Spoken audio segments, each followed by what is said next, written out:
এই ক্লাবটা 70 বছরের মতো পুরানো ক্লাব। এত বছর ধরে এখানে দুর্গাপূজা হয়, আর ভারতরত্ন ক্লাবের দুর্গাপূজা সমস্ত ত্রিপুরার মধ্যে মানে একদম উন্নত মানের পূজা হয়। তো এত বছর ধরে পূজাটা হয়, আজকে কিছুদিন আগে প্রশাসন থেকে আমরা ক্লাবটা ভাঙা দিছে। দেওয়ার পরে এখন পর্যন্ত তো আমরা অনেক জায়গায় অ্যাপ্লিকেশন দেওয়া হয়েছে, অনেক জায়গায় দেখা করছি। দেখা করার পরে তো তারা তো ক্লাবটা এখানে পরিষ্কার করতেছে না, আর পূজার তো বেশি দিন বাকি নাই। আমরা এখন এলাকাবাসী মিলে পূজাটা যাতে বন্ধ না হয়, আমরা একটাই দাবি, আমরা এবার পূজা করুক। এই কারণে ছোট মোটো করে যেমনি হোক, যেহেতু আমরা এত বড় ক্ষতি হয়ে গেছে, আমরা অনেক টাকার জিনিসপত্র, প্রায় 15 লক্ষ টাকার মতো জিনিসপত্র আমরা ক্ষতি হয়েছে। তো এবার আমরা যেমন হোক ছোট মোটো করে যেমনি হোক পূজাটা বন্ধ করতাম না, পূজাটা করবো। আমরা এলাকাবাসী সবার মতামত এটাই। সমস্যা বলতে হ্যাঁ, প্রশাসন আমরা অবজেকশন দিচ্ছে যাতে আমরা জায়গাটা খালি না করি। তো আমরা আমরা কত আমরা সবাই মিলে এলাকাবাসী সবাই এখানে আছে, ক্লাবের ভাইটারাও আছে, তারা সবাই মিলে এখন আমরা এই এলাকাবাসী মিলে এটা পরিষ্কার করতেছি। পূজা তো বেশি দিন বাকি নাই। হ্যাঁ হ্যাঁ জানাইছি, কোনো রেসপন্স আমরা পাইছি না। আমরা থানাতেও গেছি, কোনো কিছু তারা কিছু জানাইতেছে না। তো আমরা এখানে পূজার লেগে আমরা নিজেরা মিলে ক্লাবটা পরিষ্কার করতেছি। মানে সাধারণ ভাবে আমরা পূজাটা করবো আর কি।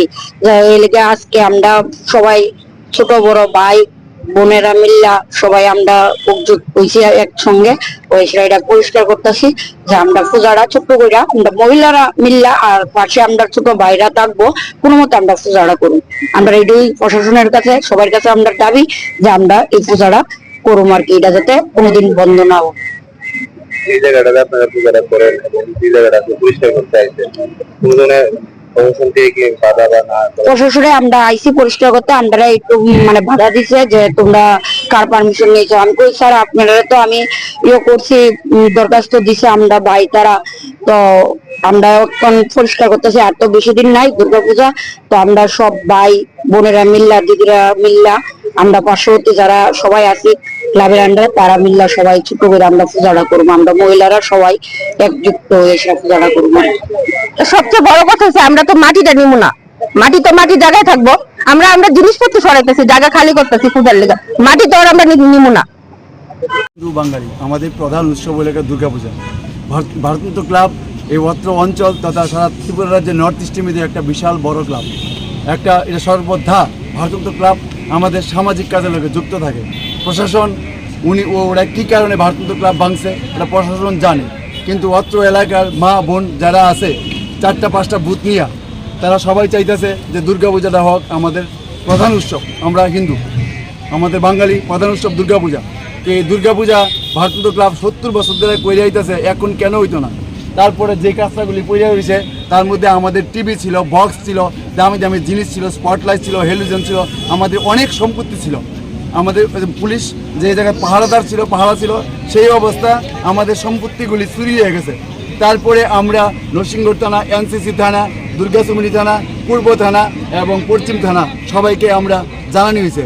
জানানোর পরে যারাকে ধৈর্য নিয়ে আমরা দিছি, এখন আমরা পূজা করতে হইব। আমাদের গ্রামের মা বোন ভাইরা এবং ক্লাবের সদস্যরা সেটা মানতেছে না যে পূজা করতে হইব, কারণ পূজা আমাদের ধর্ম, দুর্গাপূজা, আমরা হিন্দু বাঙালি। তার জন্য আজকে আমরা এই পরিষ্কার করতেছি। আমরা পরিষ্কার করিয়া আমাদের যে 2 ঘন্টা জায়গা আছে ওই জায়গার মধ্যেই আমরা আমাদের পূজাটা করি।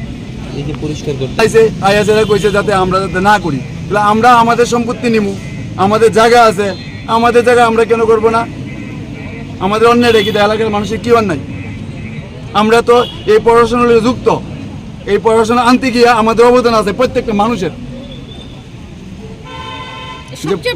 25 বছর যে অবদান একটা সরকার করে যে আমরা চিৎকার করি যে আমরা এটা পালাই আছে, আমরা সরকার আনছি, তাহলে আমরা আনছি না, আমাদের অবদান আছে না? আমি বিশ্বজিৎ দাস সামনে দাঁড়ায় কইতেছি অন ক্যামেরা,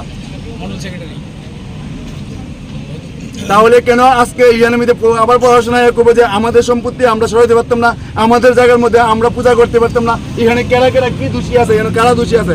সব মা বোনদের আমরা কি জবাব দেই? সবাই জবাব চাইতেছে, এই জবাবের জন্য তারা আজকে পরিষ্কার করতেছে।